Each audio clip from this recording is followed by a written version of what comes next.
Friends, we are back and we have a major Dying Light 2 update that is available right now on every single platform. So it's available on PC, PlayStation 4, PS5, Xbox Series X, L, S, whatever there is nowadays. But it's out on every single platform, aside from the Switch, of course. And this update is massive. It fixes a lot of the ongoing co-op issues, and it also delivers a lot of endgame content that a majority of the community has been waiting for. Finally introduced New Game Plus into the mix of things, which is going to be a game changer when it comes to expanding the longevity of Dying Light 2. They added new inhibitors, they added the mutated infected event. Finally, they're cutting it a little bit close, but it's finally in there. And one major thing that I know a lot of you are excited for, they added an FOV slider for next-gen consoles. So now we're going to go over and read all the patch notes, give a little bit of thoughts, and if you have anything you want to share, feel free to tell me down below in the comment section. So the whole patch notes are broken down into a couple different sections. We have New Game Plus, co-op updates, content update, gameplay updates, quest updates, UI, and also technical updates. So let's go ahead and start out with New Game Plus. So after finishing the game can be replayed again, only this time with modified game parameters in order to encourage a second playthrough by the implementation of a unique system and experience. The player can now go through the story with revitalized mechanics. This includes new enemy behaviors, more difficult encounters, new objects within the world, namely the new added inhibitors, and many more changes that will significantly alter the gameplay style and allow the player to develop their character further. All of this will be available in New Game Plus. With New Game Plus, they also added 30 new inhibitors, new platinum objectives for parkour challenges. They updated the distribution of the enemies, aka the volatiles and banshees spawn during the night. Overall, a wider variety of enemy pools and encounters. This is great to see, and there's a little bit more, but I do want to go and talk about this real quick. They finally added New Game Plus, and it seems like they kind of nailed it out of the park. Upping volatiles and banshee spawns, that was a major one, because if you go and play the game regularly, they're barely in it. Volatile spawns were overall okay. Obviously, they only come out during chase level 3 and chase level 4, depending on your difficulty. But on the other hand, the banshees, you ran into them in the beginning, and that was it. You barely saw them throughout the entire game, so it's good to see that they're actually going to have a higher chance of spawning this time around. They also added gold encounters and enemy difficulty scaling with the player level, all for New Game Plus. So that right there, everything that I just stated will all be in New Game Plus, and I know a lot of players have been waiting for this. I did a poll recently, and a lot of you did say that you would return to this game and go and play New Game Plus, and now that it's out, are you going to follow up on your word? Are you going to play, or are you going to skip it? Let me know. Be happy to read it. Moving on to the next section, we have co-op updates. And this is a major one because for the longest time, and it's still occurring, but a lot of people still can't go and play co-op with their friends. So starting from the top, they fixed connection and stability issues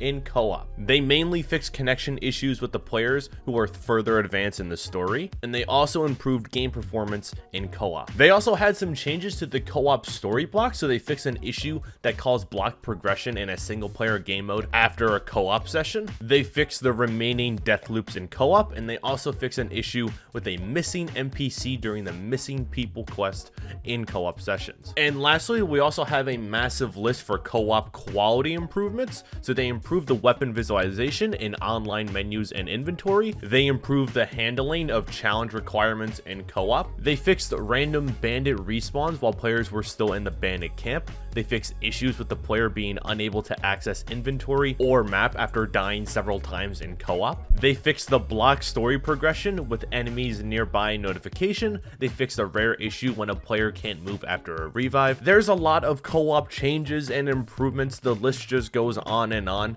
For the remainder of the co-op quality improvements, I'm just gonna go and list them right for you. Fixes for far away pure respawn from the host and respawning in geometry, fixed AI jitter in random cases, improved various animations in co-op, such as crouching, throwing, using the bow, and so much more. They fixed the sound duplication, fixed rare cases of unresponsive quest radio dialogue in co-op, fixed the display of incorrect icons on the map after a co-op party, fixed the call for help when the player is being summoned during a gather in co-op. They fixed black screens in certain situations that was causing progression to be blocked, fixed unnecessary skill requirement text glitch in the description of a challenge in a co-op session. They updated the time of tutorial windows to 30 seconds, and lastly, they fixed a bug that allows players to have multiple story quests active. Next, they have a little section for content update, and they added the mutated infected event,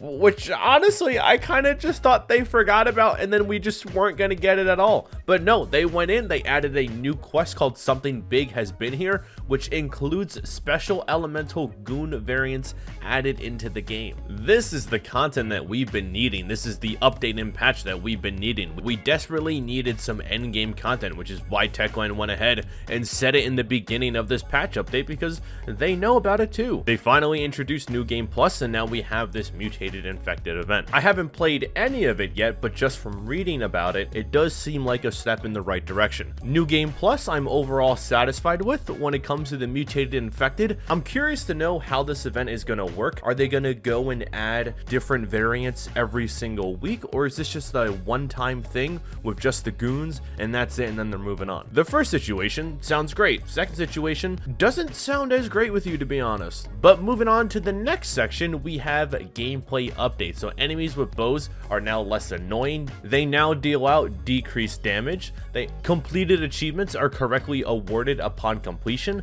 This works for the achievements that were obtained before the update as well. They fixed the bug that was causing howlers and screamers to become invulnerable to damage. That's a new one. I haven't heard about that one. I've heard of some other weird shit going on, but not that one right there. Fixed the possibility to fast travel between map regions after completing various quests. Fixed a random AI bug of human encounters. Fixed infected invulnerability to arrows. Fixed the missing rewards after bandit encounters. Fixed the viral's patrol movement in GRE facilities, and then the grappling hook. They tweaked the pole limitations. Longer swings will reset the vertical pole values. Poles will have a bigger first value. So in short, they made a lot of gameplay changes as we just read. The big major one that we did go over is the grappling hook. So a little bit ago, they made some changes to it. A lot of people didn't go and like it, but now they went back on some of their changes. It's definitely not going to go back to what it was pre-patch, but it is a good sign that they are going in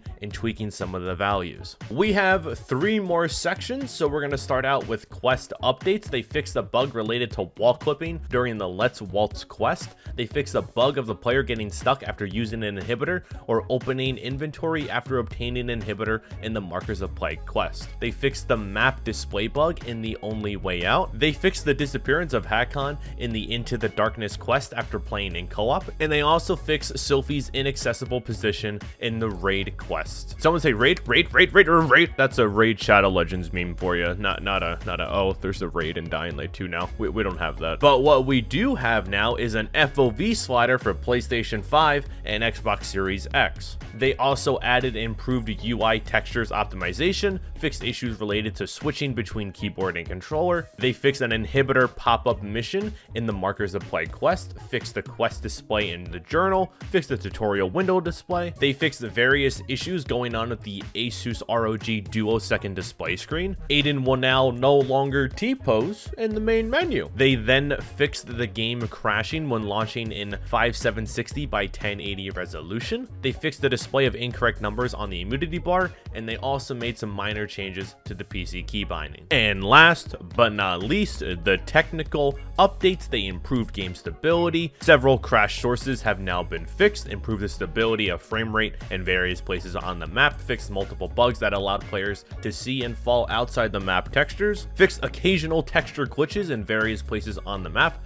and finally fixed various audio glitches. So there it is, friends, April's massive Dying Light 2 update coming just in time, introduced New Game Plus, introduced the mutated infected event, and more importantly, and I know a lot of you have been asking for this one, it added an FOV slider on PlayStation 5 and Xbox Series X. Now, before you do go and ask what's happening to the other consoles, it may or may not make its way there. Typically with the lower gen consoles, they don't really go and add FOV sliders on there. While there is no confirmation or say of it being denied, do keep that in mind, so if it doesn't come, try not to be surprised. So what do you think? Is this a big reason for you to get back onto Dying Light 2? Are you over Dying Light 2? Are you going to launch on to play the Mutated Infected or New Game Plus, or maybe both? Let me know down below in the comments. I'd be happy to read it. Just a little FYI, I do have my Timon interview coming very soon, so if you want to go and ask a question, you still have the chance to do that. One last thing, I'm very sick, so if I sound so nauseated and stuffily, that's why I sound like that, because I'm fucking sick. But thank you so much for watching. If you want to go and see more amazing content from me, just click on these videos right here. And with that said, I'll see you in the next one. Bye bye.